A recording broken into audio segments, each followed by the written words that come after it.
doesn't really work. Hey everybody. It doesn't really work on the computer while I'm plugged to the computer, so it just is what it is. So let's just start, and we'll just start with the introduction, I guess. But you'll have to play the... All right, thank you.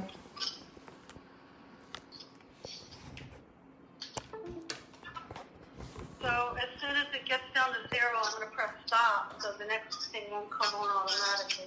Okay. 25 seconds. Stormie, you ready? You ready? 15 seconds. So for everybody, please watch your language. Keep it clean because you're going to be on the radio. And when you're done, stay on the line so I can... Here we go. I'm going to strike stop. All right. Welcome. Okay, I pressed stop. Wait, you're not on the air yet. I just wanted to say, when you're done, please stay on the line so I can talk to you guys for a minute, okay? We might be going over an hour, so I don't... so yeah, we'll stay. You guys are gonna, okay,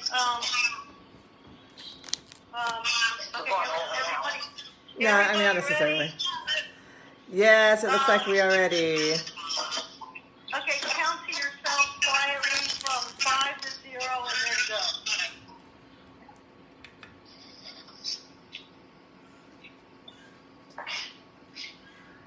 Welcome, Eugene. This is Aisha, Black Girl from Eugene. We're on KEPW 97.3 LP. And this morning, I am joined by my very favorite, Stormie. How are you, Stormie? Hello, how are you, Aisha? Eugene and the people. And the people. We're also on Facebook Live. Thank you, everyone on Facebook Live and Instagram who are streaming in. You can also find us on www.kepw.org if you'd like to stream in if you're not in a local radio station. So, all right, Stormie. Okay, so me and Stormie have checked in, and we're both a little tired. But I think this the conversation will be just as good as it always is. But it's a kind of a like low energy day, but we're gonna pull it out, y'all. We're gonna do it. Always. All right. So I have been like grappling over how to name this episode. I have been grappling, and when I say grappling, it's so hard for me to articulate this without. I'm trying to be very sensitive and not be offensive. And that's very hard to do because everyone's offended by every damn thing. You know what I mean? Absolutely, they are. Yeah. So anyway, so what we're basically talking about, and I keep going, like I said, back and forth, about the acceptance of mixed race children, especially, or people, not children, or all of the above, black and white particularly, in the black community. Now, I've been going back and forth, so I actually named it Black AF versus Mixed-ish, which is the name of two different shows that kind of talk about and address, and so does Blackish, address this kind of multicultural living in this dichotomy of like being this much black and being that much white and trying to articulate the cultures together. And they do it in a funny way. And have you seen the show Black AF yet? I have not. Okay. It's funny. And I have not seen Mixed-ish either. Have you seen Blackish? I have not seen Blackish. Okay, but you know what? What you have to say, and this is a good reference for people who are watching. If they've watched it, they know what I'm talking about. You don't have to watch the show to get what I'm saying. What we're talking about. I saw you see the little trailer, and you look at it, and you're like, okay, that's not for me. Why didn't you want to watch it? Why didn't you like it? Why didn't I like it? Just from the little trailer. I'm over people telling me what it is to be black. Okay. Or what I feel like and where I'm going. Mostly because, okay, let's make space for what we do know. What we do know is that race and black and white and Asian and Latino, non-Hispanic, that's all social constructs. Right. So, and it's all put upon the characteristics of someone observing us of what we should be. Someone else's observation of what we should be. Observation of us. Yeah, right. Yeah. So, and so they put it into a TV show, and then they spent off the TV show to Mix-ish, and then it's like, okay, well, who is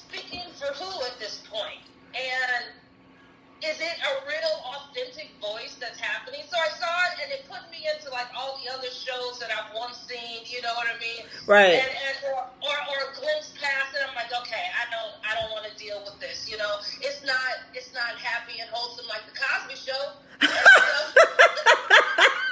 so I don't want to really see the family dynamics of what families. You know what I mean? You say it's not. You say it's not. You say it's not wholesome like the Cosby Show. Why don't you think so? That is hilarious. By the way. Well, I'm saying it because we're used to seeing like the racial being a structural being a construct is like we're used to the pain and sorrow. You know what I mean? The pain and sorrow deciphers the darker we are, or the darker the experience we have in the world, like the pain and sorrow. So, like, we all know pain and sorrow. You know what I mean? No matter what you look like, we all know pain and sorrow. We know it from back in the day, from our foremothers telling us, to now in reality. Like, it hasn't really changed that much. So to see it on screen, it's like, I want to allow the mixed family, the evolved family, the new family to, like, experience these things on their own and how to deal with it. Not how the world say you have to deal with it by being mixed. So, okay, so that's a good start to what we're talking about here. I think we can talk about this very academically, but I think the truth of it is it's not really an academic subject. Like you just said, it's not to let somebody, like when I say somebody, I'm talking society, decide what is appropriate for Black and what is appropriate, what's not, and how Black is Black, and all of these different things that we go through. I think to not focus on the TV shows, but what they are trying to bring about is that dichotomy, is that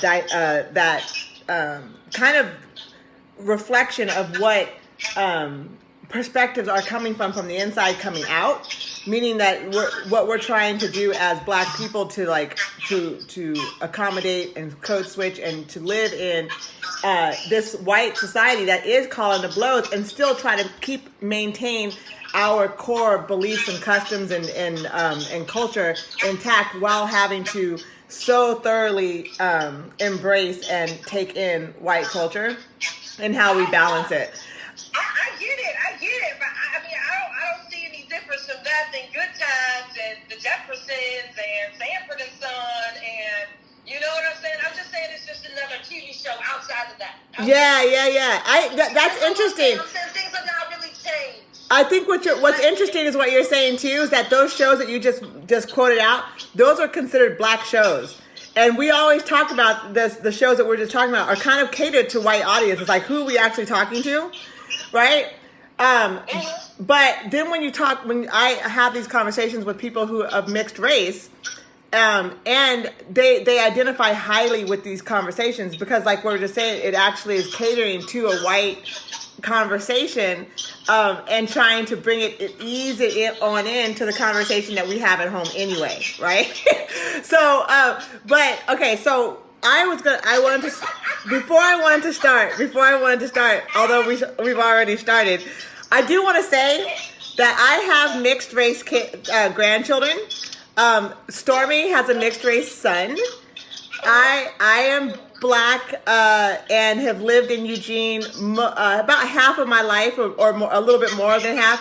And I've always had to battle the social construct of not being mixed, and people assuming that I am when I was younger, and having to battle that. Moving down south, having to deal with that kind of dynamic as well. So I don't want people to think that we're just talking out the side of our neck. We have a lot of experience and personal experience with this. And as I've been doing Black Girl from Eugene, I've had another great avenue of conversations with people who are of mixed race. And I'm starting to see a very, very, very, very common thread in the conversations that I have. And and so I have written down some notes just because I didn't want to forget them. But I brought on Stormie because Stormie is unabashedly and unapologetically honest and true. So I thought this would be the best time to have a conversation with you, Stormie. I thought it would be the best thing to have. So let's go back to what I was saying before. The mixed folks that I'm talking to, when we talk about, you're talking social construct versus lived reality. And I'm saying that the conversations that I'm having with these folks, it's always about, it's not always, but I'm blanketing. It always kind of comes down to there's three main things that I see a lot. Several different levels of complications. It's like one, being accepting of themselves. One, their family not being exposed to any kind of black culture. And this is with a white mom and a black dad. And then having, and then not feeling accepted by black people. These are the three things that I hear most commonly. And I'm sure I'm probably missing one because there's a lot of things that go along with it. But those are the three things that I've noticed that come up really almost immediately. And so when I started thinking about it more, and you and I were talking about having this conversation, I keep talking about and I don't want to speak necessarily for people who are mixed. So we are going to have a guest next week to do a part 2 with this who is mixed, who actually identifies as black, although she's black and white. Mallory, shout out. She wanted to be here this week, but she couldn't. So we're going to do it next week too. So I think the conversation that whirls around in my head, Stormie, is that the idea that mixed people struggle with the idea of being accepted by black folks. And sometimes I think it's... Expected for what? Expected to what? No, accepted. Like it's being seen as black enough. Wait, Yes. what say you? What does that mean? Let's talk about that. What does that mean, black enough? Black. Okay, so you might need to write that down because that's going to be something for Mallory to answer because she is mixed. But this is what I hear. Okay. Now I really want to asterisk that this has a lot to do with white mothers and black children. Okay. So there's a lot of different scenarios of mixed kids that, mixed kids who look black, mixed kids who don't look black, mixed kids who and who you can tell are quite half and half. People who have embraced the thing. Beautiful range. Right. A huge, beautiful range. But I think it's important to understand that the conflict that I run into quite a bit, and just dealing with sociology and actually studying psychology, this culture being passed down through the mother is how our human race works. So when you have a white mother, you're passing white culture to your children. Doesn't matter what they look like. So the conflict is when they don't look white and they're culturally white. That's generally where I see the problem and the disconnect or the crisis come about. Within themselves, you see the conflict. Yeah, that's where the bottom line goes to. The bottom line goes to this is a you problem. I hate to say it like that. It has to be a you problem because ultimately it comes down to you knowing who you are, loving yourself. No matter who's saying what about you, what family member, what friend, however they proceed, doesn't really matter. Like, that's really the strength that comes into place. Are you going to be in the box and be in the category and stick yourself and be stuck there for a long time, or just get out of the box? I mean, that's just on a basic level. I think that's a basic level after the fact that you have to accept the idea that you are not white, and to the world. So some people can balance that, and some people can't. And I think that's what we miss when we're like when people are looking at folks who are in this identity crisis, and we're going, "Do you realize it's about you? You need." And then they go, "Oh, you think I just have to choose?" It's not about choosing either. Actually, definitely not about choosing. You know what I'm saying? Yeah, it's actually about what they're asking for is acceptance from others. It's really about the acceptance stuff. It's like, let's go back to it. You know what I mean? Do you? And this gonna be kind of funny, but like, do you accept your mama's folks? Do you accept your daddy's folks? Do you accept you being completely different than both of them and still standing strong in that? Like, they have their own. I'm saying they, and I hate saying they. It's right. So opposite. Right. Because we're all still the same. You know what I mean? When yeah. When gets filled back, we're all the same. You know. Because it's such a beautiful evolution. Like, they have their own style and their own thing that happens within the major culture, like my major culture being African American. You know what I mean? They have their own vibe and their own thing going that sometimes I have no clue what's really happening. Right. You know what I mean? Like I'm raising one, so I don't really know what's happening with him sometimes, but he's good. You get what I mean? Like Yeah. he's good, and I know that he knows himself, and so I'm sure that the struggle coming from all the ways doesn't allow someone to feel free, and it causes them to latch out and ask for help and ask Right. for questions, and maybe not knowing what they're asking for. Right. Right. You know? So, I mean, I guess, yeah, your acceptance of going back to self-acceptance and then going back to the communication between both the parents, it's like, that's your strength lies from, like, knowing who you are. And, I like, think that they have a big step to overcome. And this is what I see. And the step that I see that they have to overcome in just being okay with themselves is that I'm going to tell you straight up, I haven't talked to one person, not one, who is mixed black and white, who has a white mother, who the white mother actually understands or knows, that they feel like the mother understood what they had to go through looking like phenotype as black.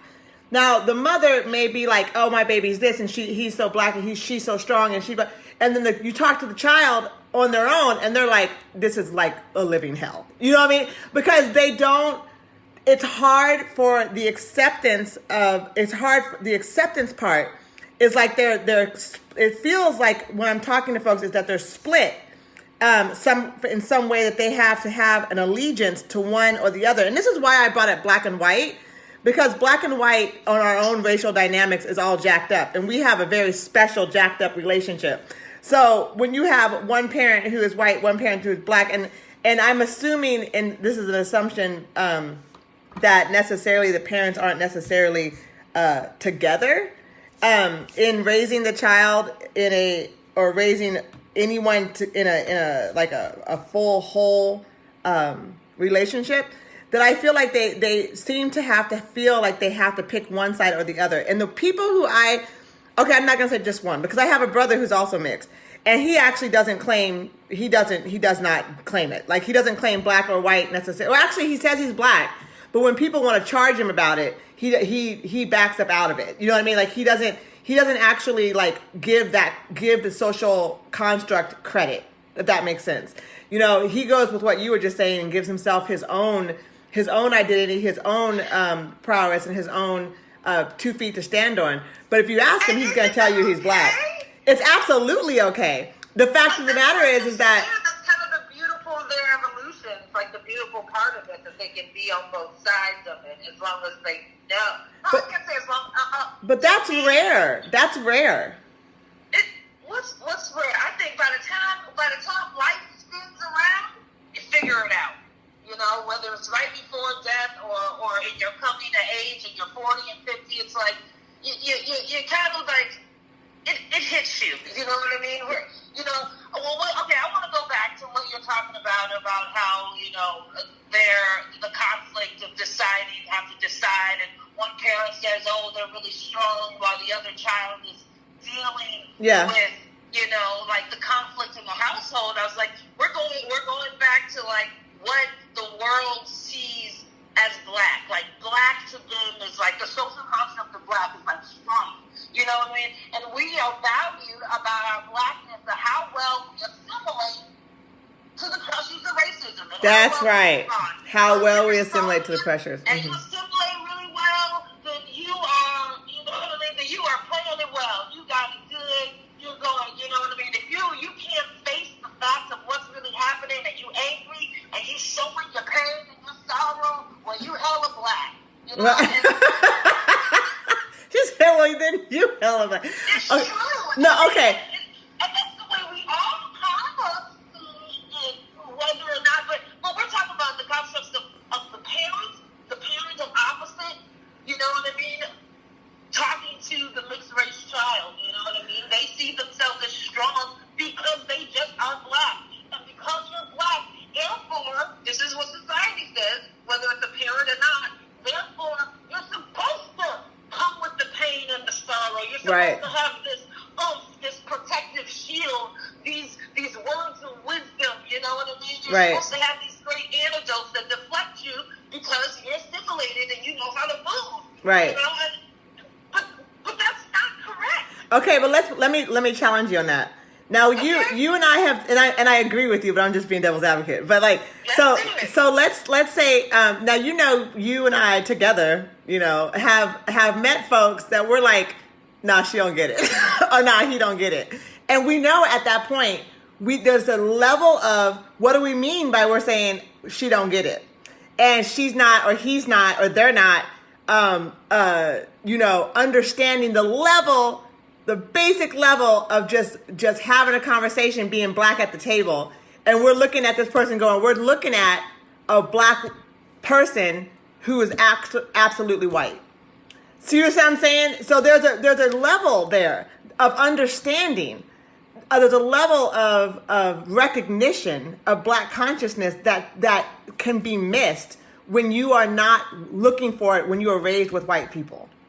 Whether you look brown, and then what's really sad about it is that the black folks who are raised in white culture by white people, by white families, who are trying to find blackness, and black consciousness, and what they do is they look to the same people who are telling them they are not black, and find that this other like entertainment black is where they go to, and all of a sudden they look like it's a buffoonery situation going on.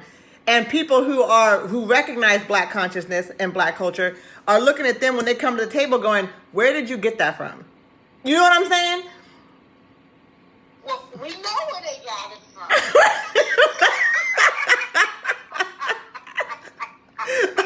And all of a sudden they know, oh no, I'm not black. Right? That's what they say. That's how they feel. They're like, oh, they're not falling for this. This works when I'm at home with Karen, but it doesn't work when I'm with my friends who aren't white. Like now all of a sudden they have this idea of like, oh no, I'm not black enough.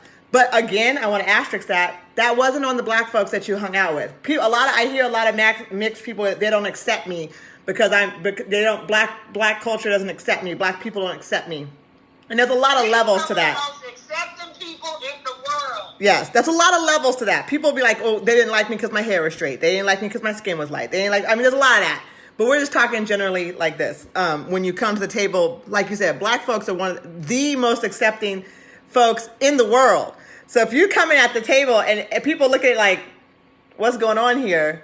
What is that about? That feeling that they have, they go running for the hills, and then and then they're like, we're not accepted. We don't know where we belong. You know what I mean?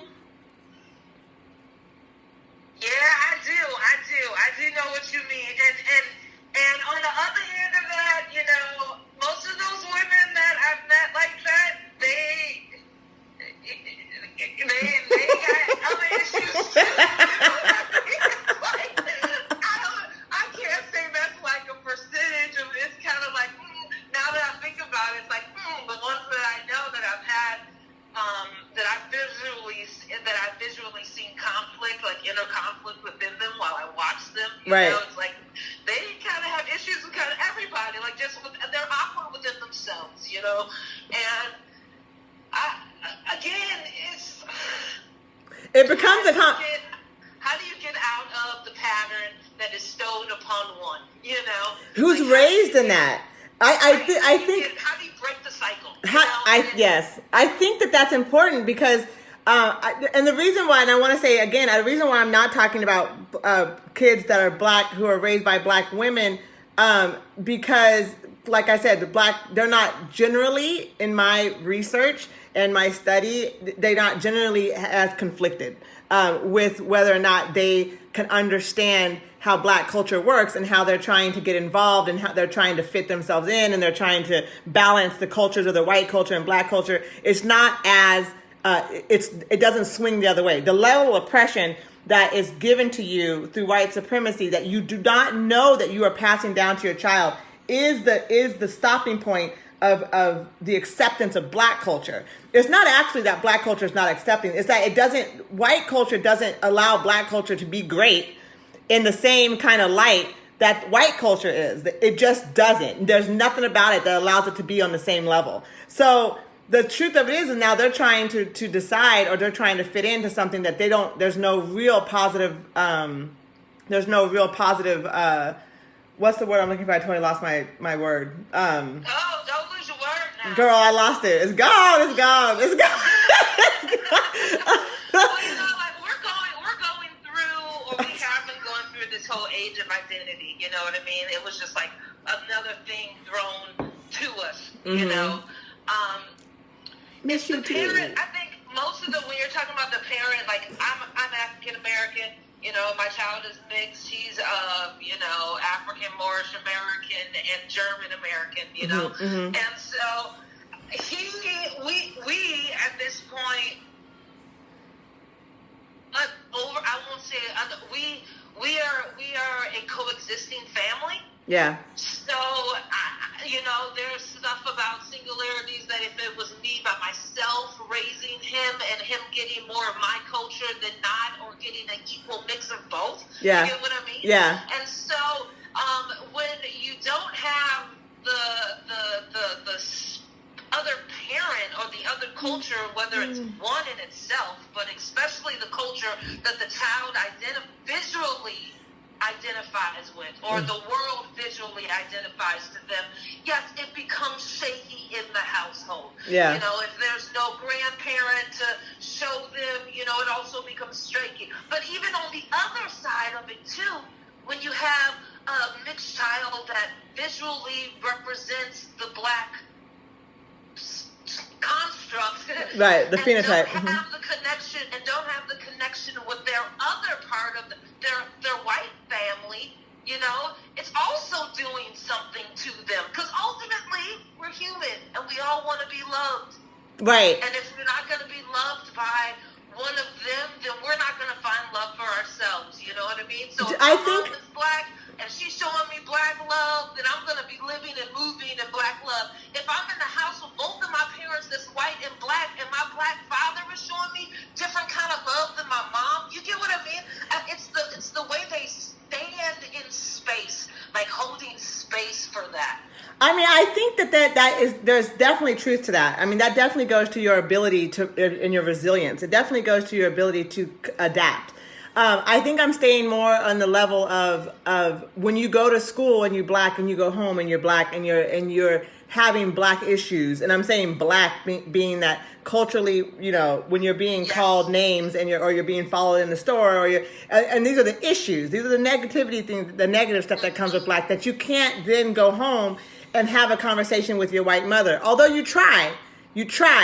And then you find out that they and this is where the heartbreak comes in for the mother, because they're like, I don't know what to tell you. You know what I mean? Like, I don't know what to say. Like, you can say everyone love the whole world with your whole heart, but that's just not the truth for what you're going to go through. You know what I mean? Well, like, it's really hard to admit that people look like you would treat your daughter or your son like that, and then you have to verbalize that to them. I'm sure that's a hard battle. That's a hard conversation to have. And so I think with when you have this conversation with black kids, with black mothers and black families, and I think there's a resolve that, like, when you're coming from the oppressed up versus the oppressor down, like there just seems to be where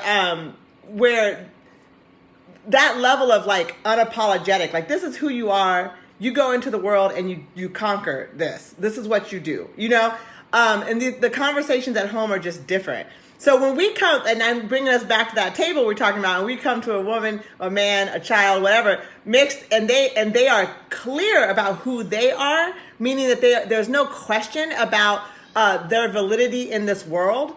That comes across to me like they are solid in their blackness. Like, I'm like, when you ask what is black, to me, when you're not apologizing for who you are anymore, and you're at the table like, yeah, I got blonde hair, my daddy's black, I got whatever, like, I'm like, oh, well, there she goes, she all right. You know what I'm saying? Like, to me, that's how I feel. Okay, I know that's how you feel. Okay. I do. If I was six, I'd be looking at you like, I ain't gonna tell you what I am, I'm gonna let you guess. Girl, I don't have to guess. You know that. Look, I know people who are black. I know people who look black. Look, dark, beautiful, silky black skin. They will open their mouth. I'm like, where are you from? Where Where are you from? Because what you just said don't make sense. That's almost going back to the white man's construct on us. It is. Gotta sound good. It the is. hair's got to be straighter. Your skin's got to be a little bit more shiny. Girl, I'm conflicted. The less lotion you need, the more accepting you are. Shut up! Did you say the more lotion you need? You need to stop I said it. the less lotion you need. Oh, the less lotion, she said. Yeah, I know. The kink of our hair, the straight. Sometimes it's not even the skin tone, like the Islander peoples. They have this beautiful dark, non-lotion skin. You know what I mean? Like there's like a point about it that you don't need lotion on it, and you're like beautiful black with straight bone hair, and somehow they're more accepting than the kinky person from. Yeah. There is. Okay, so you're trying to tell me. Yeah. We're going to back it up, Chicago. Okay, we're going to back it up. Okay, I'm going to need you to come up out of Eugene and get back to Chicago just real quick. Okay? Now, you're right. There is a white, what I'm describing is a white construct.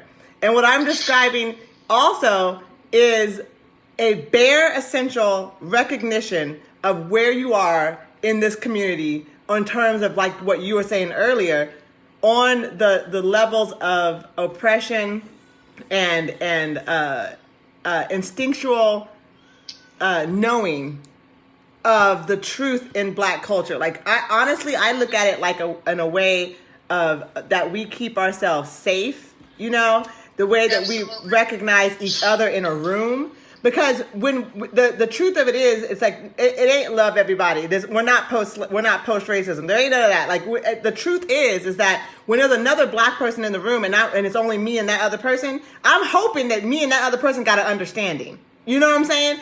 And if we're not coming from the same understanding that we're Black in a room of non-Black folks, then we're not actually on the same Black consciousness stream. That there's a stream that's happening when you see another Black person and you nod.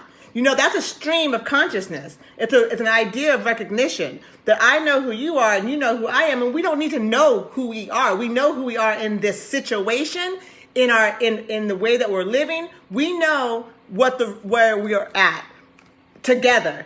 So that to me, if you don't understand that, and you are in this society looking like a Black person, then I would miscommunicate with that person, and so would you. You know what I'm saying? Like we would be expecting something to come out that person that isn't there. You said I would what? You would expect something too, girl. As soon as you see girl. Now, look.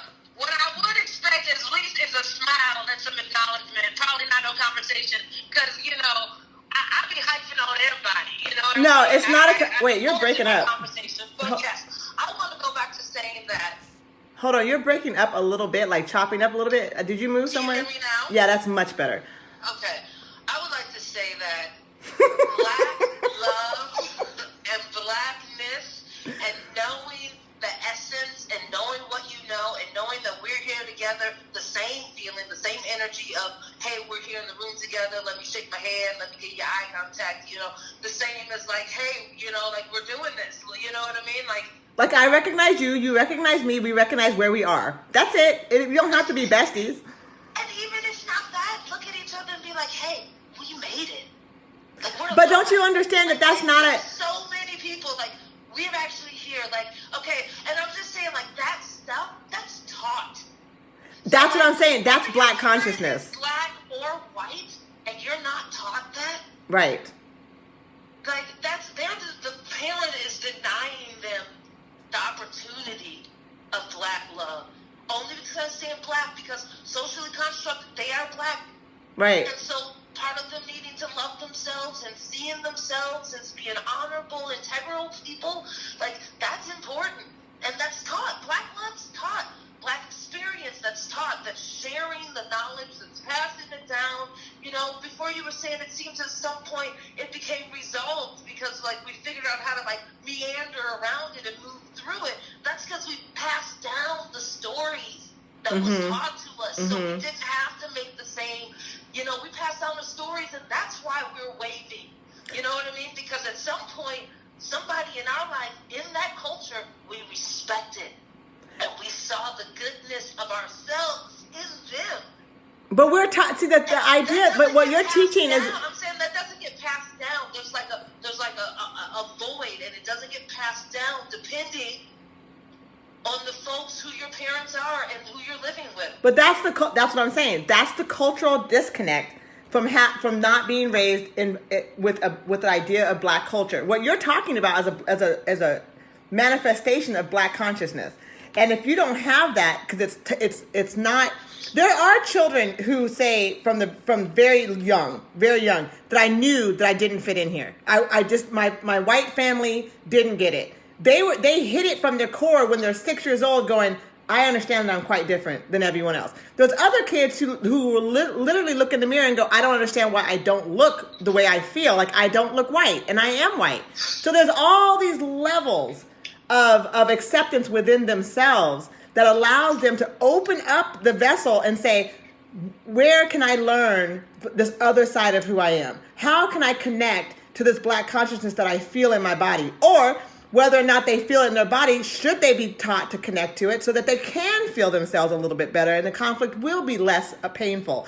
So it's one of those things where I think that, like, if you can't teach it, and you're not there, it has to be exposed to you, because that is what I'm saying. When people feel like they're not accepted by Black people, is because when you come to the table, you're not bringing anything that's consciously something that we recognize as truthful, honest, or safe for us to connect to. That's literally what the nod is about. The nod is about, I see you, we're here in this together. I don't need to know that person's name. You know what I'm saying? So if you don't understand that connection, that's a connection of seeing each other in a room of where we are not the majority, and we are recognizing each other, giving each other recognition of strength and connectivity. You know what I mean? And I see you, brother. I see you, sis. There you go. Boom. That's it. That's all you got to do. But if you don't recognize what that means and why and how important that is, that's what's missing when you come to the table and Black folks look at you with your head sideways. It's not because they don't accept you. There's a recognition that you don't accept yourself. That's how I see it. Like it's like a recognition that you're not all the way invalidated to the half of you that you're trying to bring to the table. Because or that you weren't taught everything we was taught, so therefore you missing some things. But you know. Well, no, because I've definitely met folks who've come to the table who they don't get nothing about the nod. They don't understand the nod, but they're okay with who they are. Like, it's like, for example, I'm not mixed, but I lived in Houston for a moment, for about 9 years. And when I went to Houston, I had straight hair. I came from Costa Rica, but I was coming from Eugene from Costa Rica to Houston, right? So I spoke and I'm air quoting, a white girl, and I had long straight hair, and I had very light skin. So I was already on another level and I was in the South. So now I didn't understand what all of those things meant in the South. Those all mean different things no matter where you are in the world. Those things mean different things, right? So I didn't understand what all those things meant. So I'm walking through the hallway thinking that, I'm going to the blackest high school I've ever been to, and the high school had 13% Black, which is low for Houston, right? It's low for Houston. So anyway, I'm thinking I'm walking through looking Black because here in Eugene and Costa Rica, I am clearly Black. It doesn't matter what my skin tone is. My nose is wide. I wasn't white, period. So when I come here, so when I go down south, I'm all of a sudden my the way I'm talking doesn't fit, the way I look doesn't fit. I'm going, wait, hold on, I'm Black, and they're like, are you? And I'm like, yes, I am. And so now we have to have this, I have to have this, you're not going to question me and where I come from, because I know who I am, whether you like me or not. I'm Black. Whether I talk like you do or not, I'm Black. Whether I dance like you do or not, I'm Black. Those kind of things. So they were like, okay, I see you. I understand. This is something that we don't recognize. Doesn't mean you're not Black. Show doesn't. Well, I think that also the fact that you have to check them also says I am culturally Black. Yeah. And that's one thing too. It's even through the identity era that we're going through right now,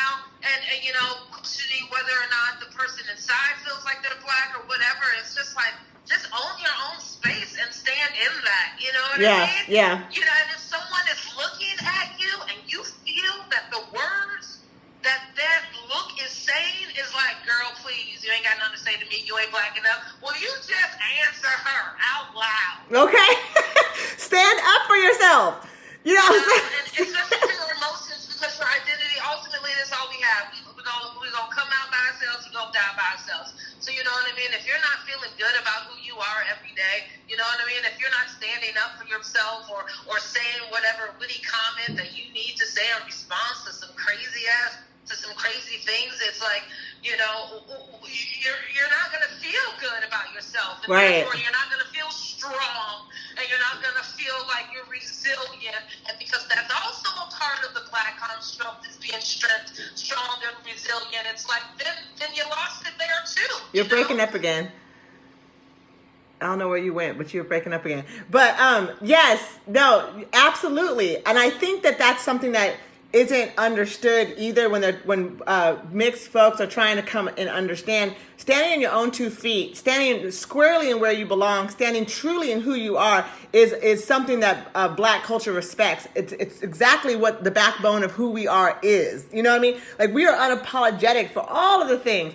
And we are standing here very much in our truth. If you can't stand in your truth, that's going to be the issue before how curly your hair is. Trust me on that one. Like, if you can't stand in your truth, and ain't nobody blaming you for having a white mother. That's not how this goes. And, you know, and if you have somebody who is, that person got problems beyond the fact that you not black. You know what I'm saying? Like, beyond the fact that you're mixed, if they're doing that. But the majority of people that come across who are even-minded, well, it doesn't matter how curly your hair is to depend on how black you are. That's just not true. You know what I mean?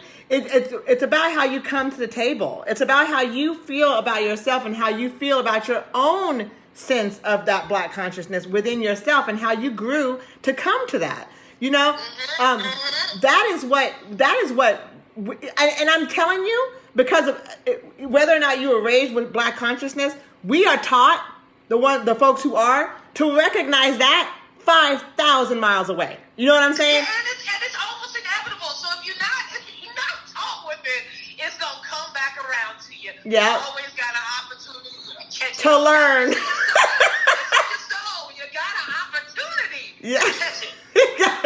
Here it is. You know, step up to it. And I think that's where it's to me, it's a beautiful thing when people want to talk, mixed folks who are conflicted, who grew up conflicted, who don't have exposure to their opposite side. It's like, or to their oppressed side, to the part of them that isn't the main. I hate that term when you be saying that. I know, but it's true. I don't like that. I know. I don't like that. It's true though. It's true because we're not the major we're not the major culture. Credit, but we is some world movers, build bridges, bringing it together. We are, girl. We are it. Don't get me wrong, but I'm talking about that you. Okay. The oppressed side, because ultimately, when I look about it, and you know what I mean, you know, the first husband was a white man. Yeah. And when I'm looking at it, I'm looking at that side of the family being hella oppressed. You know what I mean? They not coming with they boring. They don't come with any enthusiasm. There's no communication. There's no unconditional love. There's a part about it that is like, it's sad. Yeah. Yeah, there's a part about it that sometimes the mixed children, when they come to those families, that's the best thing that ever came to the family. Right. True.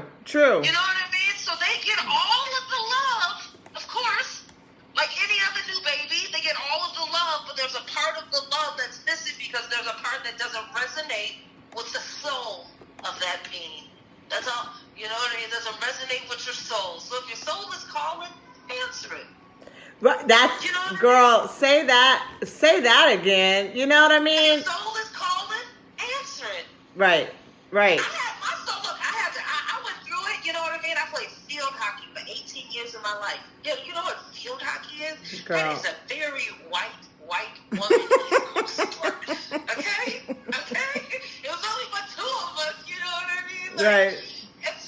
And so like that, being able, if I didn't have the family at home, which equal go to the church, extended church family from the West Side, if I didn't have all of that, there would be part of my confusion of being having to be raised first generation of the suburbs and be there in that space. Yeah. You know what I mean? And being able to make sure that I had a psychological shield, I had a psychological helmet on the head. Yeah.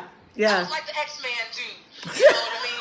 But no, but that's how it is, because that's how, even like when people go, asking me where you're from, and I'm saying I grew up, I was born here, and they're like, what? It's because having two black parents put that shield over my head, right? And exactly that same shield that you're talking about. There was a way for me to know that I live here. I don't belong necessarily here in terms of the consciousness. Like, and what you're saying, that lack of love and connected that black folks give at all times is something that that was very rich in my household, but totally not in my in my friends' households that I would go hang out with. It would be a total juxtapose to how we connect to each other. So yeah, I feel you on that for sure. Like I hear that, but that's part of the black experience. That and when I say that people don't understand, but when I say oppressed, you know what I'm talking about. That ain't the experience. That's the black goodness. Yes, yeah. I mean, that to me, that us having our families the way we do, us having our fathers and mothers and uncles and cousins and aunties and all of these things being involved, like that is a black experience. You know what I mean? That's like respecting the hierarchy, absolutely. The matriarchy, like all of that, like that is extremely important for people to understand. And it's not for folks who are coming to the table, and I keep saying coming to the table, because I just can't get over the idea, and because it happens almost every conversation I have, that people are not being mixed folks are feeling that they are not accepted by black culture, and I think that is just such a white idea. You know what I mean? Like I just think that I'm like, why can't you stand and why? Okay, go ahead. No, it is. It's a white idea. You know what I mean? The division is a white idea. You know what I mean? Or a man-made idea. You know. Now, what do you say? What do you say to the girls or to the women, to the men? This is why I think it's the issue. This is why I think it's the issue. You know, and I don't think, and this is only from what I've seen and knowing other people. You know, I got mixed relatives as well. You know, but what I've seen is that if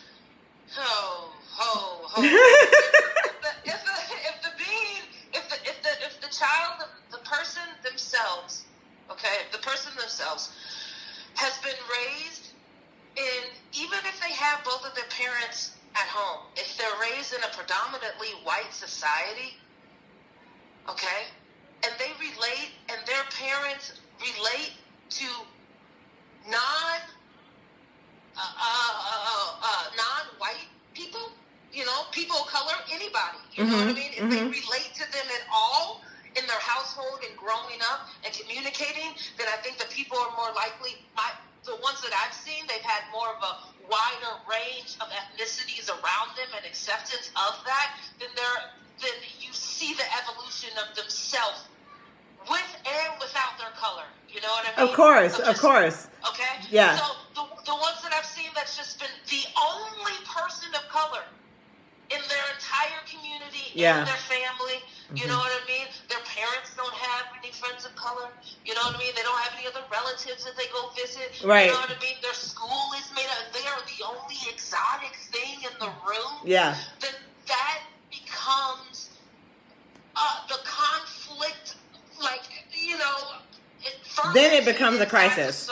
Then it becomes a crisis, right? And there's nothing to justify it. There's no way to soothe it because it's happening fast. Right. Like, your entire life, that's all it's been surrounded by. Right. So at that point, it's like you can't get a breath of fresh air because you're like, oh, well, you know what I mean? Well, they see me this way.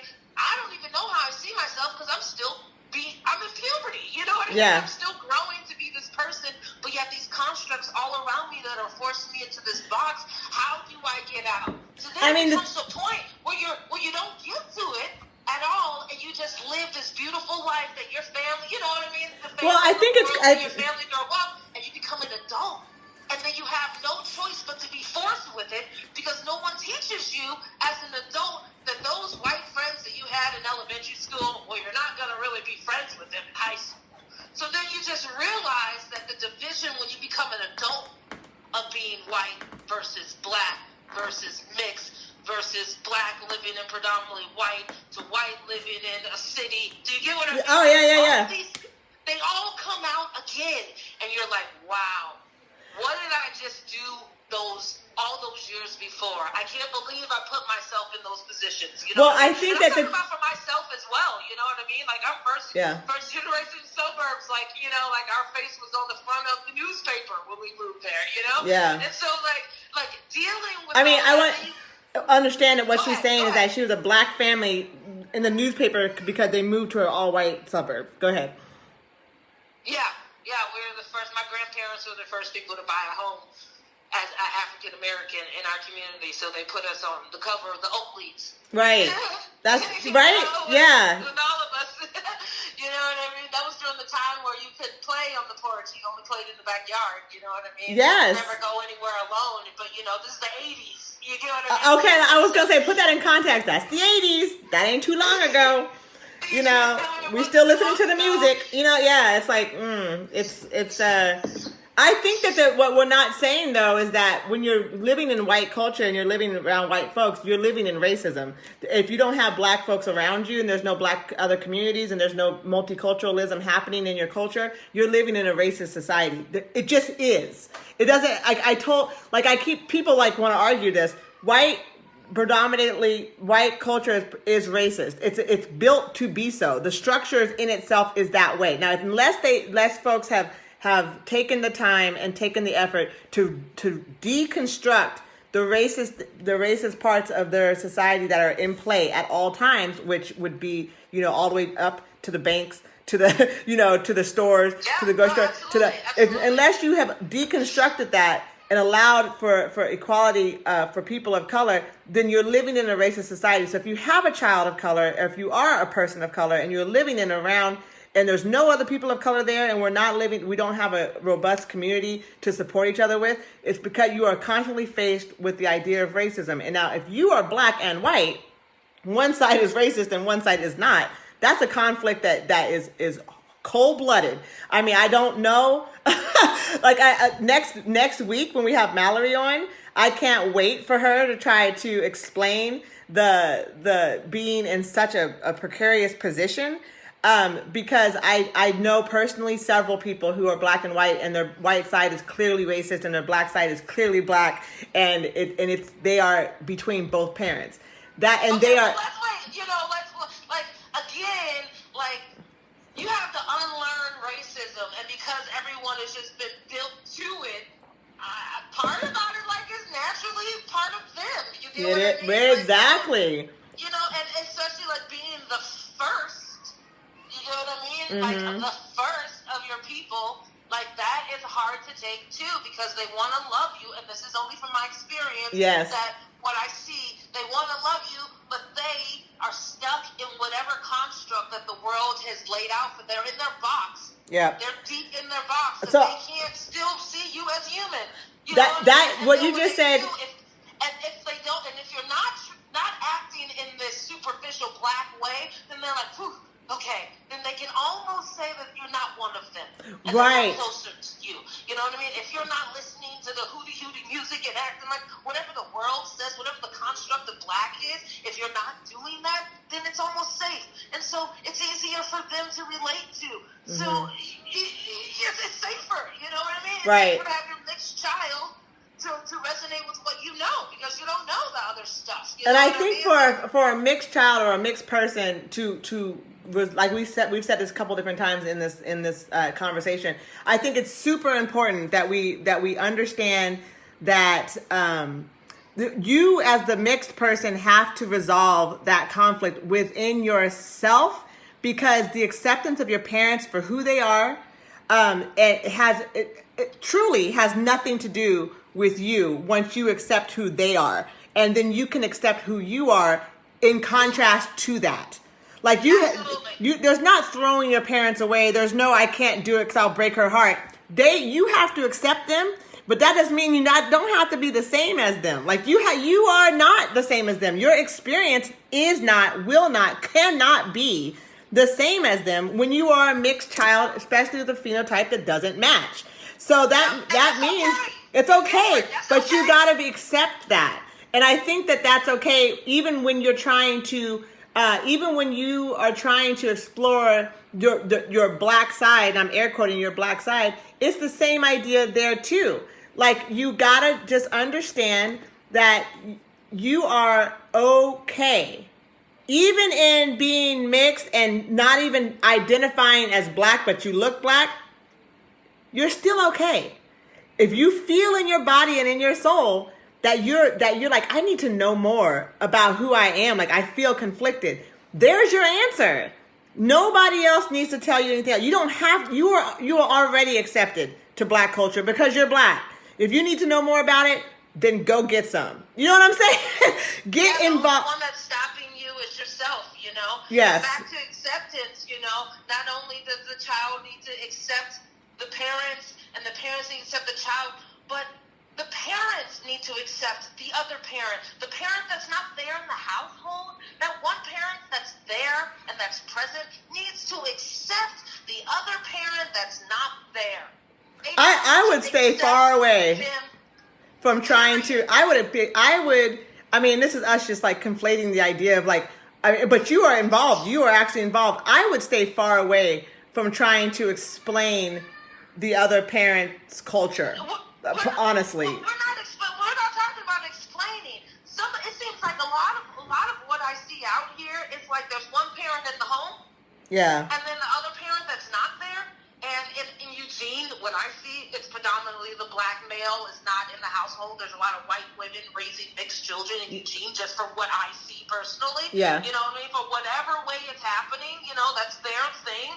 You know, and everybody's story is different. But when you don't have the other parent in the household, then it never gets represented. It's almost like it's the elephant in the room that never gets talked about. Yeah. And if that child visually looks like the parent that's absent, then that means you're not going to talk about me either. Then we don't talk about anything. Then it's almost like it's not there. So I'm saying like that acceptance also has to do with the parent, and that goes for me too. Back up. For me personally, There you go. You were chopping up again. Go ahead. For you personally. For me personally, you know what I mean? My first partner, you know what I mean? Mm-hmm. Being a German American with Mormon background roots, you know, it came to a point that I had to accept that was who he was, and that's a part of my kid in him. Yeah. And that I am going to have to back off my kid.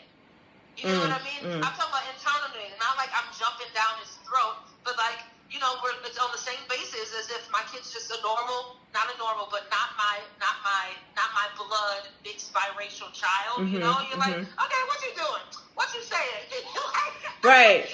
You know. Is he really just? And then it's like kids, like, yeah, you're a part of me, and yes, you are black, but you're also this other person, which happens to be the construct of white or German American or Mormon or whatever it is. You know, and when it comes down to being home, it's like, okay, well, I have to teach you what I know about my culture because I personally believe that white America doesn't have a culture. They steal everybody else's culture. So if I allow for my mixed race child to just be alone out there in the world, you know, just like out there You're with breaking the up wolves, again. not knowing anything, then that's me doing a disservice to just my own human will. Like that's my human will. You're his mother. I have to prepare this child right. for whatever it is. Right. You know what I mean? And because they have both experiences, only if the parent speaks to them and shares the stories, but hopefully that they get to grow up with both of the experience, or at least to accept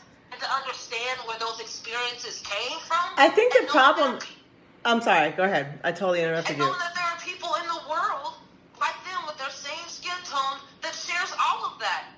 That goes back to like the construct of pain and sorrow, because most of us have collectively the same categories of pain and sorrow. And so like just knowing that will open yourself up to being like, oh, this is what they mean by anti-black. But if somebody told me that like I could be cool if that meant I had to wear my pain and sorrow on my sleeve, I don't want to be cool.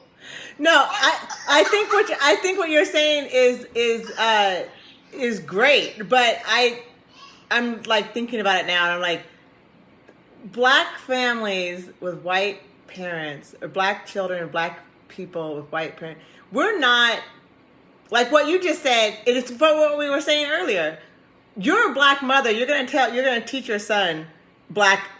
Absolutely. You know, Absolutely. a friend of ours has kids, and she doesn't even she had children with a white man, but is married to a black man or an African man now, and she raises her kids black.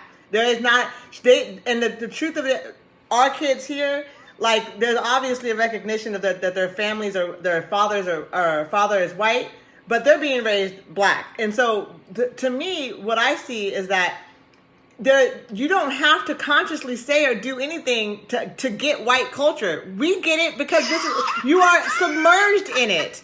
You have to do something to instill black culture. You have to, because You're right, because everywhere is the white culture. That's what I'm saying. So you don't have to talk to your half-white kid about being white. You know what I'm saying? You don't have to do that. It's there. They got that part. You see what I'm saying? So that's the issue that I see, is that it's like the commonality of it is that, like, you know, that's the default. And when you're half black, the default is white. And so when you're raised by a white mother, if you're raised by a black mother, the default is not white. And that's the difference. Your reference point is different. It's true, though. I mean, think about it. And if you, it's your truth. Okay. And if you don't, because at this point, my mixed child is the whole being. Yeah. Default and no default. You know what I mean? It's like, okay, but on another level is, if I had an all black child, I would be saying the same thing. You get what I mean? Yeah, no, totally. And it's not, like you said, he's a whole being to himself, and the way the construct will work is in his own acceptance of who he is, where he decides how he relates to the world. And then he'll have to stand very strongly in it. Like we just said, the society is going to tell him that he's black. He's going to tell him who he is. And then the chips will fall where they may. You know what I'm saying? They will fall where they may. And you know, my biggest worry is that, well, my biggest concern is the remembrance of what they do to us as a people. Mm-hmm. That's all. Remembering the structural, the systematic, the institutional, the individual, the white privilege, knowing all of that. I need him to know that. I need everyone to know that. And then walking your light. Right. You get what I mean? Right. And then walking your light. And that's the acknowledgement. You get what I mean? Yeah. Like, that's the acknowledgement. Just walking the light. But I just need them to know. And I think for everyone, you know what I mean? Oh, wait. Or an all-black person. When I mean an all-black person in Eugene, you know what I mean, that's been born and raised here, and they don't know themselves, you know what I mean? Yeah. It's kind of like how we're talking about the mixed child that doesn't know themselves, but they don't know themselves either. And so you look at them like, okay, well, shit, you know, I only have so many spaces underneath my arm to bring you in, but you're looking like you're on a skateboard, and you're confused, and you need some direction, you know, you're pedaling along, and I'm just not sure if, you know, I'm just, even though, you're killing me. Even though I've done, every time I do it, I'm the one, I pull it aside, like, hey, so what's up? I saw you over here, so where you from? And you know what I mean? And they're like, who the heck are you? They almost be looking at me like, if they see us both together, it's bad. It's bad. You know, and I think I just got a comment from a mom. Hey, Jennifer, and I think she's great. I think we're over an hour now for the radio portion. So Nan, she's online and she wants to go ahead and we can end the radio portion of this and continue on Facebook Live. So I do have some more things to say. So you were listening to me on Black Girl from Eugene on KEPW 97.3 locally in Eugene, Oregon. and we will continue on Facebook Live. So do what you gotta do, Nan, and I'll call you back. So, okay, so what you were saying too is I think that more to what you're saying about living your light, like I think it's very important that what you said, white mothers can't teach blackness. So we're talking about when black mothers have their white or mixed children and it doesn't matter, like you said, it doesn't matter what they look like. We already know that they're not white. And so you're going to have to walk through this world in a different way. But when you let go of your child, like you said, you're going to give them all of who you are. And so is the white mother who has children who are brown. But the truth of it is that they are the opportunity for that point in their lives to understand that they have to go and living in a world of a mixed person is absolutely separate than living in a world of blackness or whiteness, because they are a being of both, right? And consciously they're learning how to balance both. But the truth of it is that, like you said, there's things that you have got to know as a black person in this world. You have to, because we're not post-racism. You know what I'm saying? So those things have to be taught and learned to keep your child safe, to keep them consciously aware of who they represent, whether or not they recognize that or not. That's really hard. I mean, that to me is really and I think about it the other way. So I don't know how a white mother would do that. There's lots of things that they could do, but they obviously have to let their baby go out there and live in an existence that they do not know. And I think at that point, it's really important to have the other side of the family, if they're safe, to be available, or at least somebody of color to be able to have these hard conversations with them. I just think that what you were saying earlier about grounding in community is what will save their consciousness, or your mental health, period. We don't even have to talk about black consciousness, white consciousness, racism. Your mental health, when you're dealing with a complexity when you're dealing with this type of complexity and you don't have a sounding board that recognizes your issues, I mean, how do you do that? You know what I mean? Like, I don't even know. It's like, hey, therapy ain't a bad idea. Like, and make sure the therapist is either mixed or black or whoever you're confused about. Like, you know what I mean? Like, I just think that it goes back to the beginning of our conversation where it's like, hey, this is on you. It's not about acceptance from black community. It's not about acceptance from your black friends, right? I mean, this is about you. Or acceptance from your white friends. Or your white family.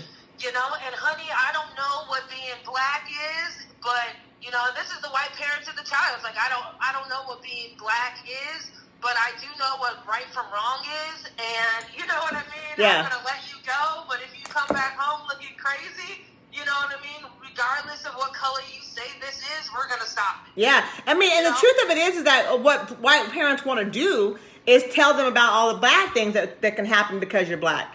And then what that does... To the pain and sorrow. Right. But what that does is give a kid fear about being black. You got to do both. You got to be like, look, you look black, you're going to get pulled over. This is how this is going to go. This is what you need to do. Also, learn about the strength of a black community. Yep. Learn about the scientists. Learn about the... was the first Supreme Justice. Like, come on. Right. Learn the fact that the idea of black... We built this country. The basis of everything that this country is built on is on the backs of black folks. The music, yep. The soul, all of it. It's all black. You got to be able to say and do both of those things. You got to be able to say both, because it's extremely important for your black son or your black daughter to understand your black daughter is going to be over-sexualized and your black son is going to be considered aggressive, emasculated. Considered a threat. Very important for them to understand. As important. No matter what school you go to, no matter what sport you have, no matter what your car looks like that is just bound to happen. And it's really sad, but it is bound to happen. It's bound. One time in your life is going to happen. So, at the least. So, the truth It's so crazy we talking like that. That means ain't nothing changed, girl. Girl, I'm sorry to say, but I'm sitting here I'm sitting here 5 years post of being beat up by the Eugene Police Department based on race. Don't get me started.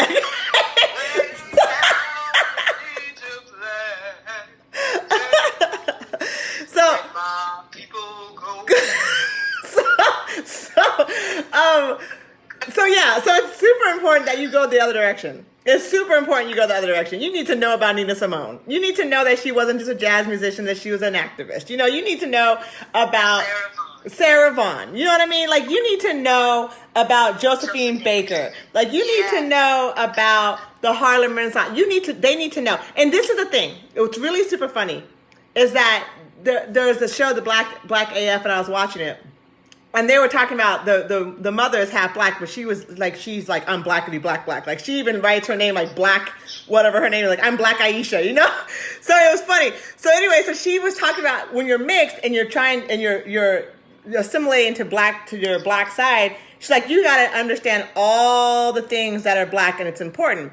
And I was listening to her, and someone else had pointed out, 2 other people had pointed out that they thought it was really funny because they were like, I actually resonate with, like, I have to know the Jackson 5. I got to know the Central Park 5. Do you know the difference between this and that? Do you know that? And it was a joke. Are you serious? Yeah, and it was they thought it was funny, and it was funny the way she was saying, but the truth of it is that if you're raised in black community, you will know that. But you don't have to know that to be black. Like, what? Well, the best part about it is, like, you know that because, like, we only really pay attention to ourselves. You get what I mean? I grew up in a household with all my family. Remember, all 13 of us, we were there. It was awesome. You know what I mean? Yeah. Ultimately, you know what I mean? I knew Meteor Man. I knew Robert Townsend. I knew the 5 Heartbeats. You know what I mean? I'm learning stuff that my parents, watched in the 70s. They're talking about, they're communicating. We're not coming home and watching Golden Girls. Do you get what I mean? Right. Like, when we're watching a movie, it's going to be a Spike Lee joint, or it's going to be a Denzel Washington joint. You know what I mean? If Soul Train's coming on, we all going to be watching it. You know, there's going to be an Ebony and a Jet on. It was all like Black America. Anything Black America was always around. Right. You know what I mean? Because we were Black America. Yeah. So without having that stuff, you're right. It's like a disenfranchised of something happening there. You know what I mean? Without having without having the accents of your empowerment around. Woo! There we go. Right? Because that's the plus. We're the and one. It's not the accent. It got to be what it is. And so that's what when she was saying that she had to know those things in order to be black. It wasn't really in order to be black.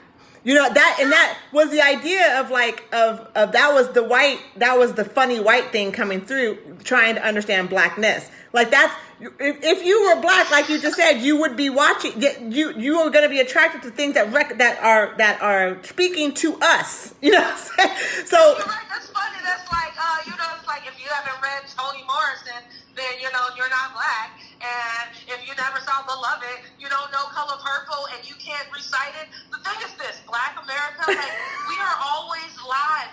Nothing fades away. You know what I mean? Yeah. We got the same phrases that we saying from Harlem Nights to Paul Mooney. Do you get what I mean? Like, we know the same Saturday Night clip with Eddie Murphy. Do you know what I mean? Like, yes. We are classics, forever classics. All of our B-range movies to them are classics. Right. You know what I mean? So we wanted, and when you're in a household growing up, black empowerment, when you have those accents around, that was like, you knew that was part of, the manifestation of black consciousness, you know what I mean? Without even knowing it, you know what I mean? Well, the idea that the feeling is that she had to know those things is because she wasn't exposed to those things. So if you're going to try to relate to black people, then understand what black people are interested in doing. If you don't relate to it, it's because you don't relate to it. You know what I mean? Like, that's okay. That's okay. I'm black, girl, and I do not like Good Times. Okay, I don't watch that. I don't like Martin. You know what I mean? Like, I'm black. You know, I'm sorry. I don't eat chitlins. Like, those are all white stereotypical. What? Like, I don't have to be.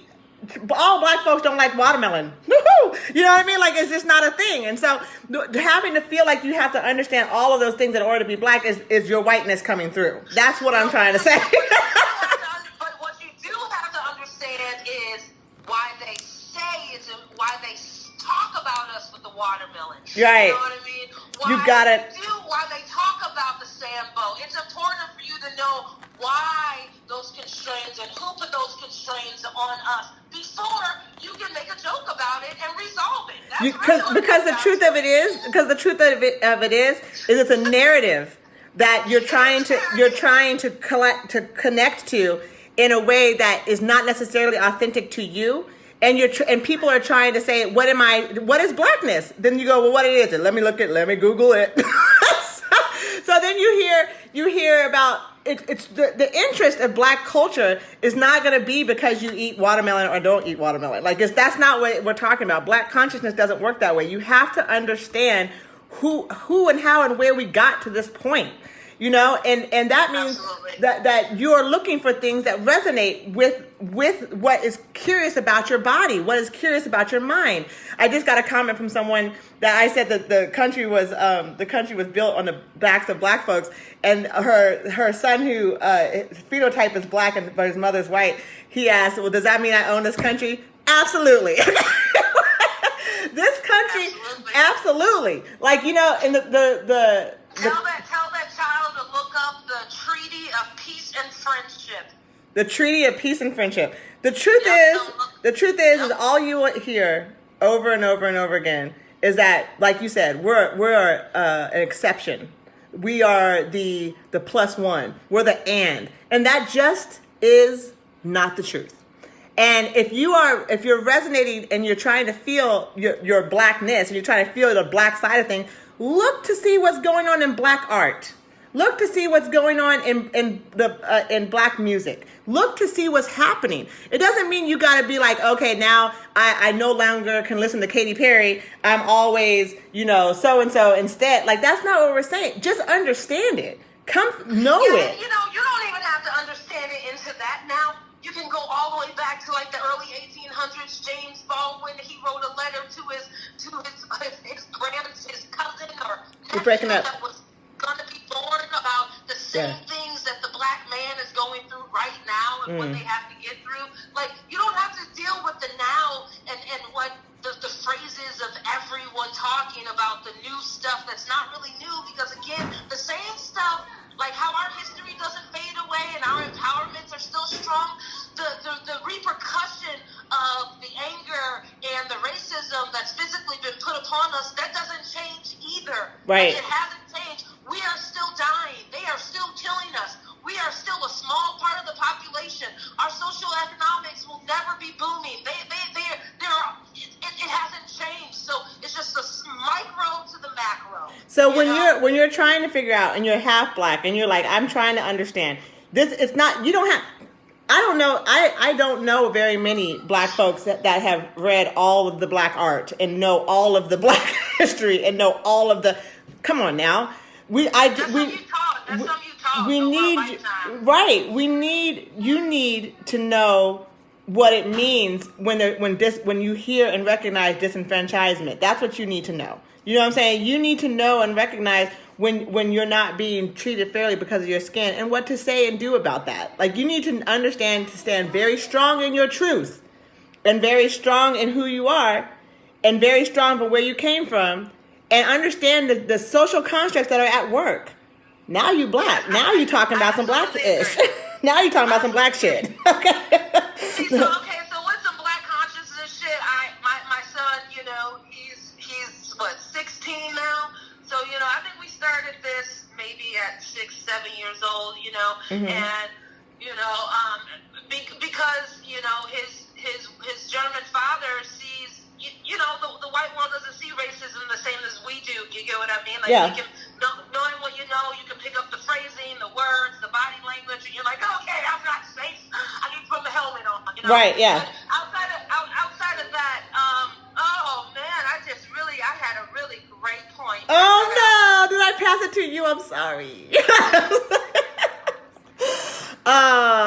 We were talking about black consciousness, and you're saying that when your son was 6, and you the fact that his dad is German. No, not helping. Okay. Well, if it comes back to you, jump in. I think the last, not the last question, but something I was writing down. Do black folks need to be accepting? And the idea is no, but yes. We need to be accepting. Yeah. We are we are lowest and the lowest on the bottom chain. Yes. Now, it used to be the black woman used to be the black man was what, lower than the black woman? Or No, used to be lower than the black man. the black, but now yeah. that we're moving into like this power or the power that they're giving us, you know what I mean? Right. Like I don't know. It's hard to answer that one. But you know what? This is how I feel about that. I think that you got to understand that there's some conversations, and this is for the mixed folks out there. There are some conversations that are for people who are willing and able to move the black idea and consciousness forward progressively. And those conversations we have without white people. That's just how it goes. You know what I'm saying? Like this, because you can't ask the oppressor to help you to help the oppressed to fix to what they're doing. The system in itself is oppressing us. So when we're going to try to get together, there's some things about what we need to do together is just between us. And I do believe that takes a level of consciousness, understanding where and who you are trying to move forward, and understand that it's against the grain every single time. So okay, I agree with that. But history, now we're going back to not breaking the cycle. History, there hasn't been anything that we haven't there's always been speckles of other lighter Africans part of our movements, okay? And when there's been too many of us in the movement, they killed us all. Well, girl, we got things to work out. I'm not saying it's perfect, okay? Okay, so now I'm going back to what I remember. Okay, so yeah, so you know, having the other counterpart that doesn't really see racism, When my child was younger, what enabled me to emotionally feel safe when my kid was out there in the world was to teach him what I call the checklist. And this is something I had to create on my own because I couldn't figure out how to explain it to him. You know what I mean? So if there's an incident that you have, right? I'm just going to give you a small example. If you have an incident that happens, you know, and there's you and somebody else, you guys both get pulled aside, say at school or something, you guys both get pulled out for the conflict, you know, you check yourself. You check your accountability. You check your language. You know, you check your feelings before that prior, you know, like were you already heated from something else, you know, and you just kind of pushed it on this person, okay? You check your aggressive meter. After all your checklists of accountabilities that you have, if you check all of that and you in the clear, that last checklist in the box is going to say, because I'm black. And that's when you know. That is an excellent summation of the checklist. I love that. If it ain't those things, then it's because you're black. Yeah, and for me, it helped us. I began to have like a different sort of communication with my son. Do you get what I mean? Yeah. There was one thing that my grandkids are not as they're young, you know, and so I love what you just said, and I think it's something that should be used, and it's easily something that even white moms can implement with their black kids. Like it's an easy idea. Yes, absolutely. And I got to that point. And it puts humanity first. You're actually giving them a chance not to make it be about you being black. Like you're actually giving them that moment. Like maybe it's not because I'm black. Is it because of this? Is it because of that?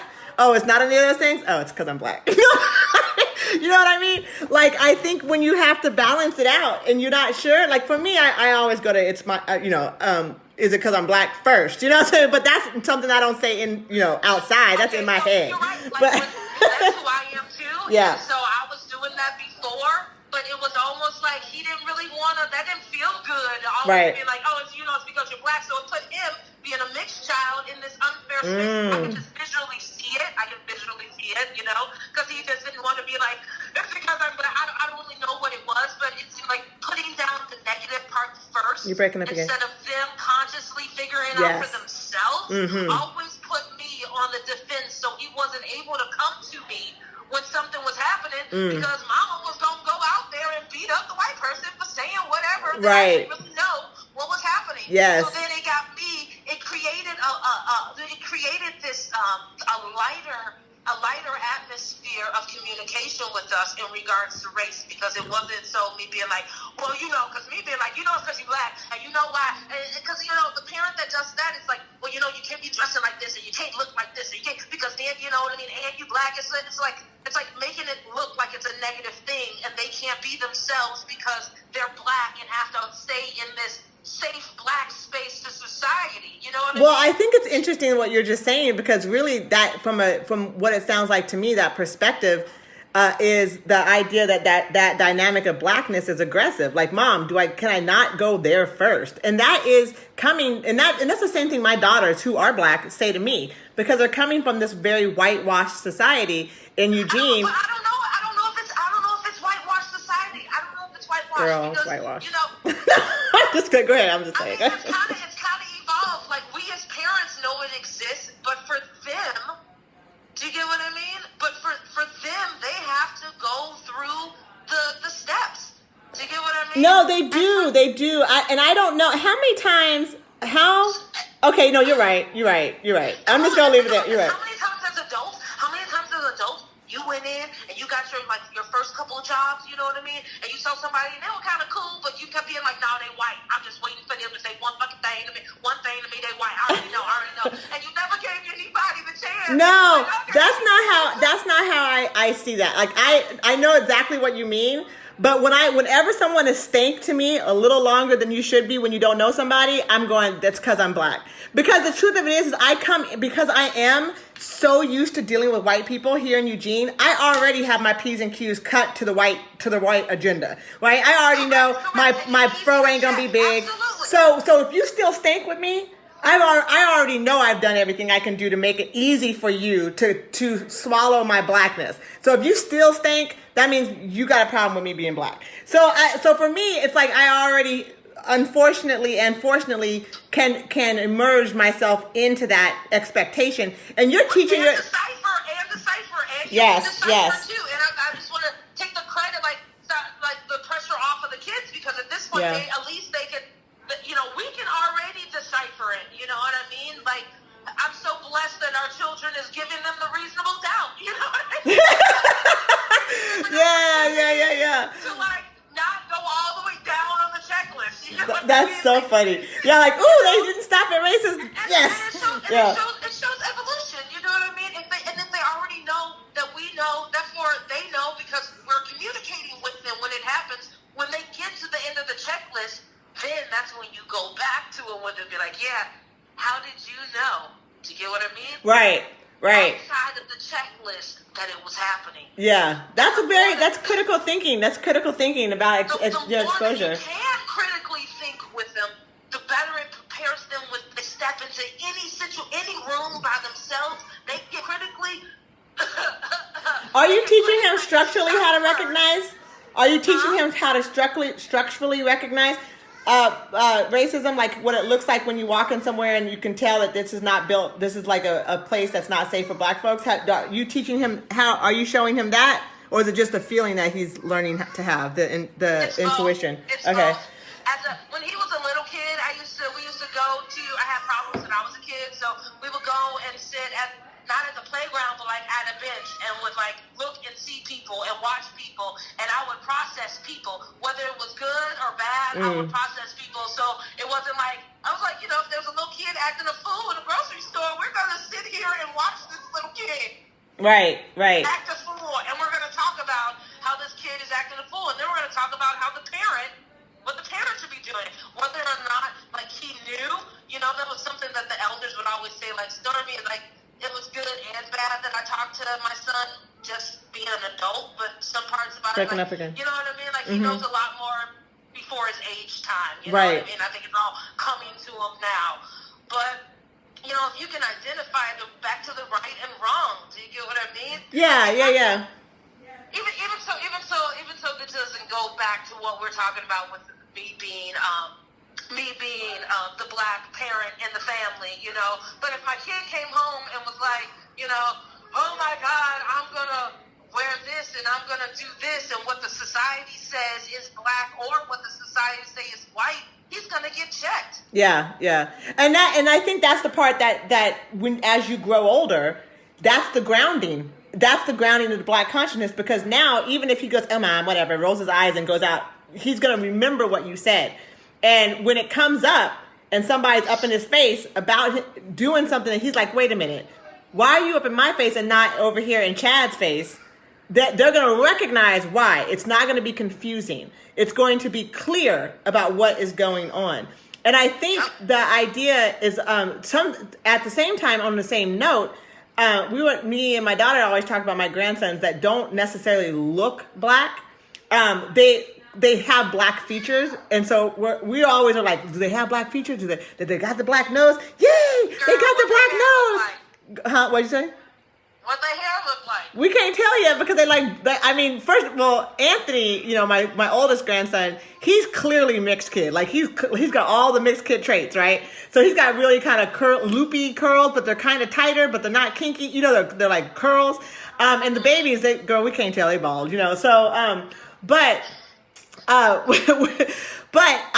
we always have, like I said, we have other mixed folks in the fam, but it was like when they don't look black, but their family is black, that type of thing, for me is like, the conversation is like, well, where they don't look black, they are black. You see what I'm saying? Their whole family is black. They got to understand, just like what we understand, is that it's not about just you walking into the street being you. That's the whole thing. Like black folks, and we understand that this is about our family. This is about our ancestry. This is about our community. This is about each other. So if I have a grandson or a son or a brother or whatever, and they look Italian or they look white, but they are raised with black family, they're walking out there with the consciousness and understanding of what with what you just said, the fairness, what looks right, what looks like things that are not happening in an equitable or equal way. They recognize it because that's what's going to be in their consciousness. Whether you accept them as black or not, they're going to be thinking in the idea, because I'm not going to not teach them everything you just said that you teach your son. It's not because my son doesn't look black, it doesn't mean I'm not going to teach him what it means to live in the shoes in which he's raised. His mother is black. His sister is black. You know what I mean? And I think, yes. I think you nailed it on the spot. You know what I mean? You nailed it, Yeah. I think we also get disenfranchised with the way it looks, You're like, yes. Okay, well, if you're not looking like you're going to have a problem in the world, or if you are so beautiful that no one would ever know who you are or what type of whatever, we're just going to live this life because you're just going to be gorgeous, And that's okay. Like that's even better. Like you don't even have to deal with it. That's wrong. That's wrong. So now you guys might hear my grandson in the back because it's nap time. And we did go, we did go over an hour. So anyway, we're like at an hour and a half now, girl. We can talk about this for days and days and days and days. So we are going to continue this conversation next week, right? We're going to have Mallory online with us, who is, and she's amazing, y'all. If y'all don't know Mallory, boy, she about to drop some gems, okay? And so I also wanted to say thank you, Stormie, because you always bring in the gems. You always just sprinkle them all through the conversation, just dropping them. I love it. Yeah. I love you too. I just want to, can I leave with something? Of course you can, girl. We don't have a timeline, really. It is like, as black women, I'm a black woman, and it is not important or more important to me that we deny the struggle of the mixed children and the mixed people. I'm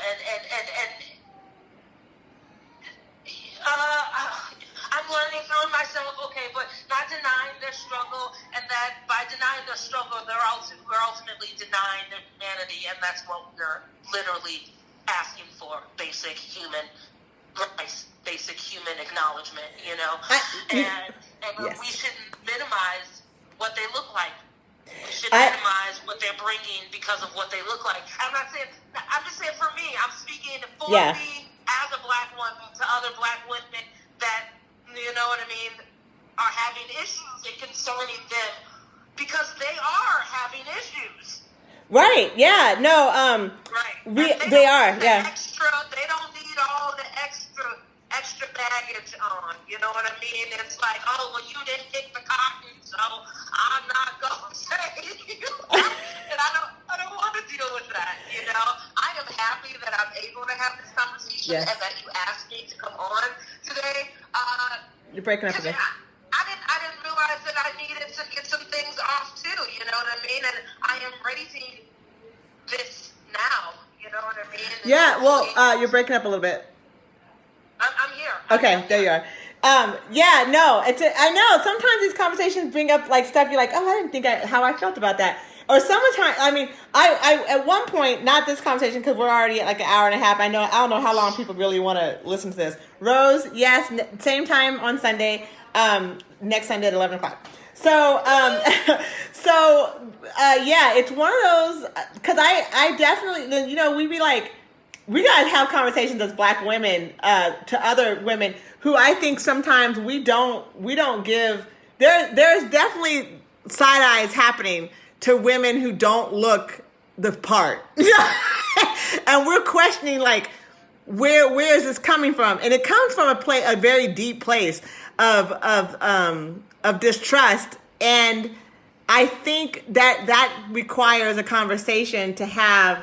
And this is the kind of conversation I was talking about that don't require white folks, that we have to have within ourselves, that we're like, why does that make us so uncomfortable? And of course, it's historically, links directly to historical violence, but it's like this idea of like how we move forward now to accept folks that are in the process, that accept folks who are in that moment of like, I'm trying to stand on my 2 feet. I'm trying to be here. I'm trying to learn. Like, do we have to accept that? Do we not? I think it's for the greater good that we just understand that people have their own journey and that we're not gatekeepers. You know what I'm saying? There's definitely not. Right. Definitely not. And there's definitely a part of Black culture that these folks who are not coming from Black culture have to understand.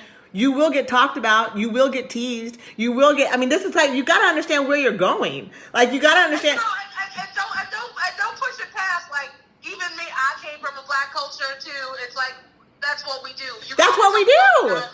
Like, if you're not getting checked, girl, you ain't even there. We're not even talking to you.